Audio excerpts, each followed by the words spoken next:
இந்த கொஸ்டினை பாருங்கள். கிராம உள்கட்டமைப்பு முன்னேற்ற நிதின்னு சொல்லக்கூடிய ரூரல் இன்ஃப்ராஸ்ட்ரக்சர் டெவலப்மெண்ட் ஃபண்டுங்கிற சொல்லக்கூடியது யாரால் உருவாக்கணும்? நபர்டு தான். நபர்டு தான் அன்றைக்கி எப்படின்னா 1982 நபர்டு உருவாக்கப்பட்டது. இந்த RIDF அப்படிங்கிறது 1995 96 அன்றைக்கி நபர்டு கீழே உருவாக்கப்பட்டது. கிராமப்புறங்களுடைய உள்கட்டமைப்பு வளர்ச்சிக்காக 2000 கோடி இன்சியலாக வச்சு என்ன செய்கிறாங்க? 2000 கோடியை சில இன்சியலாக வச்சு ஆரம்பிக்கப்பட்ட திட்டம்.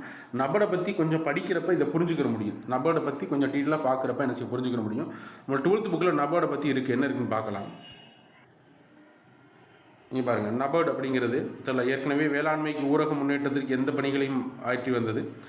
நபர்டு வங்கி ஒருங்கிணைந்த ஊரக வளர்ச்சியுடைய மேம்பாடுகளை முக்கியமாக குடிசை தொழில் போன்றவற்றில் கடன் வழங்குதல் பொருட்டு செயல்படுத்து அப்படிங்கிறது இல்லாமல் வேளாண்மைக்கு தொழிற்சாலைகளுக்கு வேளாண்மை வளர்ச்சிக்கு ஆய்வு செய்தல் அப்புறம் என்ன மைய அரசினா வேளாண்மை ஊரக வளர்ச்சி போன்றவற்றை வழங்குதல் அப்படிங்கிறத டைரெக்டாக கொடுத்துருக்காங்க.